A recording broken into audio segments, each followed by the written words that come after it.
In this part of our lecture, we will explore in detail the fractures of the metatarsals and the phalanges, injuries that, although sometimes underestimated compared to talar or calcaneal trauma, are actually among the most common fractures of the human skeleton. They occur across all ages, from children to the elderly, and they hold particular significance for athletes, dancers, and military recruits. Anatomical and biomechanical context. The metatarsals are long bones of the forefoot, numbered from medial to lateral, 1 through 5. Each metatarsal has a base, which articulates proximally with the tarsal bones, a shaft, a neck, and a head, which articulates distally with the phalanges. Their arrangement supports the transverse arch of the foot, while the first and fifth metatarsals act as stabilizers of the medial and lateral columns. The fifth metatarsal is especially important clinically. At its base, it provides attachment for both the peroneus brevis tendon and the lateral band of the plantar fascia. The vascular supply in this region is relatively poor, creating a watershed zone that predisposes fractures here to delayed healing and non-union. The phalanges, on the other hand, are smaller tubular bones, with 2 in the hallux and 3 in each of the lesser toes. Although smaller, their integrity is crucial because even a seemingly minor fracture can alter gait mechanics, causing pain, stiffness, and deformity. The hallux in particular bears a disproportionate load during propulsion in walking and running, making injuries here far more significant than in the lesser toes. Types of metatarsal fractures. Metatarsal fractures can take many forms, and the illustrations highlight these patterns. We can see comminuted fractures, where the bone is broken into multiple fragments, often caused by high-energy direct trauma such as crush injuries. Displaced neck fractures, where the fracture occurs just proximal to the metatarsal head with angulation or translation. These can significantly alter the metatarsophalangeal joint mechanics. Oblique fractures and transverse fractures, which reflect the orientation of the fracture line and the vector of force applied. Fractures of the base of the fifth metatarsal, which we will analyze separately because of their unique clinical implications. Avulsion fractures of the tuberosity of the fifth metatarsal, often due to traction by the peroneus brevis or the plantar fascia. The fifth metatarsal, zones of clinical relevance.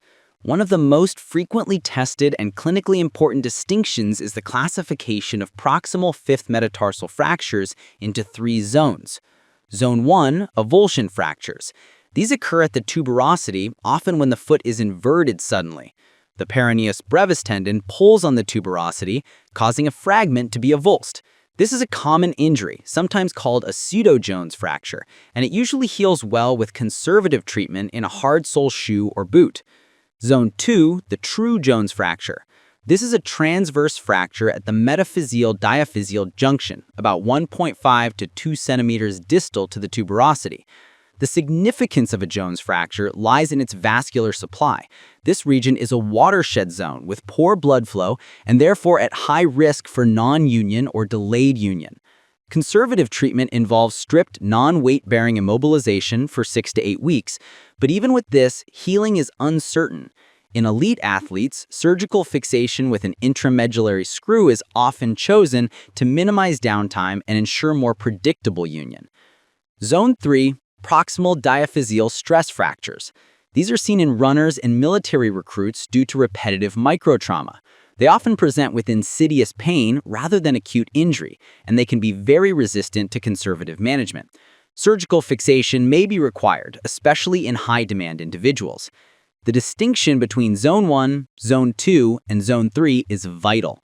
Confusing a Zone 1 avulsion with a Zone 2 Jones can lead to undertreatment and eventual chronic disability.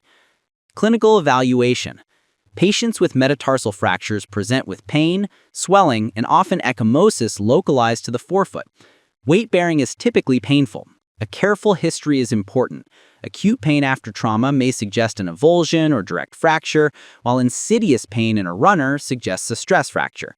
On physical examination, there is point tenderness over the affected metatarsal, swelling, and sometimes deformity. Always palpate the entire foot, as multiple metatarsal fractures are common, especially with crush injuries. Imaging. Standard imaging includes AP, lateral, and oblique radiographs. Oblique views are particularly helpful for the metatarsal bases. In suspected stress fractures, early radiographs may be normal. Bone scans or MRI may reveal the injury earlier, showing periosteal reaction or marrow edema. For proximal fifth metatarsal fractures, careful attention must be paid to the location of the fracture line to determine whether it lies in Zone 1, Zone 2, or Zone 3. Treatment of metatarsal fractures. Treatment depends on displacement, angulation, and location. Non-displaced fractures of the shafts can be treated with a stiff-soled shoe, cast, or boot, allowing partial or protected weight bearing. Displaced or angulated fractures often require reduction and sometimes percutaneous pinning or open fixation, especially if multiple metatarsals are involved. Malalignment of even a few millimeters can disrupt the transverse arch of the foot, leading to long-term pain and deformity. For fifth metatarsal base fractures, Zone 1 avulsions usually heal with conservative care. Zone 2 Jones fractures require stricter immobilization or surgery in athletes. Zone 3 stress fractures often require operative fixation. Phalangeal fractures. Now let us move to the phalanges, the bones of the toes. These fractures are extremely common, especially from stubbing the toe or dropping objects onto the foot. They're usually considered minor injuries, but their significance should not be dismissed. Most phalangeal fractures occur in the lesser toes and are managed conservatively. Non-displaced fractures are treated with buddy taping, in which the injured toe is taped to its neighbor to provide support, combined with the use of a stiff-soled shoe to protect the foot during walking. Fractures of the great toe, the hallux, however, are far more important. The hallux plays a crucial role in balance and gait, providing push-off power during walking and running. Displaced fractures of the hallux, especially intra-articular fractures, must be managed more aggressively. These may require open reduction and internal fixation to restore alignment and prevent arthritis of the interphalangeal or metatarsophalangeal joints. Complications. Complications of metatarsal fractures include nonunion, particularly at the proximal fifth metatarsal, malunion with deformity, and post-traumatic arthritis if the articular surface is involved. Chronic pain and altered gait mechanics are frequent in improperly treated injuries. In phalangeal fractures, complications are rarer but may include stiffness, persistent pain, and in intra-articular injuries, the development of degenerative arthritis. Summary. To summarize, metatarsal and phalangeal fractures are the most frequent injuries of the forefoot. Although many are benign and treated conservatively, some, particularly the proximal fifth metatarsal fractures and the hallux phalange fractures, have major implications for long-term function. Careful evaluation, correct identification of fracture zones, and appropriate management are essential to avoid chronic pain, non-union, and disability. Even in injuries that appear minor, the clinician must remember the forefoot is the foundation of balance and locomotion. If its alignment and integrity are not preserved, the patient's entire gait cycle will be compromised.